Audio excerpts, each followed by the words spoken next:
ಎಲ್ಲ ಇವ್ರದ್ದು ಎಲ್ಲಿ ಕಾಂಗ್ರೆಸ್ ಪಾರ್ಟಿ ಅದ ಅಲ್ಲಿ ಇಲ್ಲಿಗಲ್ ಚಟುವಟಿಕೆಗಳು ಸಿಕ್ಕಾಪಟ್ಟೆ ಆಗ್ತವೆ. ಇದನ್ನು ನೀವು ಬರೆದಿಟ್ಕೊಂಡ್ಬಿಡ್ರಿ.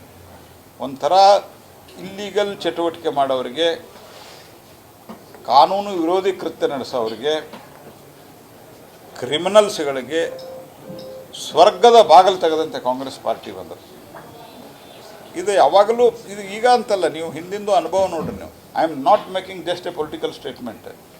ಎಲ್ಲ ಅವರು ದೋಸ್ತರೇ ಇರ್ತಾರೆ ಅಲ್ಲೇ. ಅವರು ಅಲ್ಲಿ ಕಾಂಗ್ರೆಸ್ ಪಾರ್ಟಿ MLA ಮಂತ್ರಿಗಳು ಇರ್ತಾರಲ್ಲ, ಅವ್ರು ದೋಸ್ತರೇ ಇರ್ತಾರೆ ಅವ್ರು ಮಾಡೋರೆಲ್ಲ. ಹೀಗಾಗಿ ಅವ್ರಿಗೆ ಏನಾಗೋದಿಲ್ಲ. ಅವ್ರಿಗೆ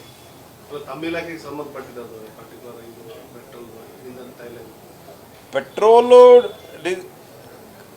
ಲಾ and order always comes to the state government. Adulteration ಇದ್ದರೆ ಅದಕ್ಕೆ ಅದು ಸಹಿತ ಏನಿದೆ ಅಂದ್ರೆ, ನಾವು ಗೈಡ್ಲೈನು ಮತ್ತು ನಿಯಮಗಳನ್ನು ನಾವು ಮಾಡ್ತೀವಿ, ಲಾ ಆ್ಯಂಡ್ ರೂಲ್ ನಾವು ಮಾಡ್ತೀವಿ.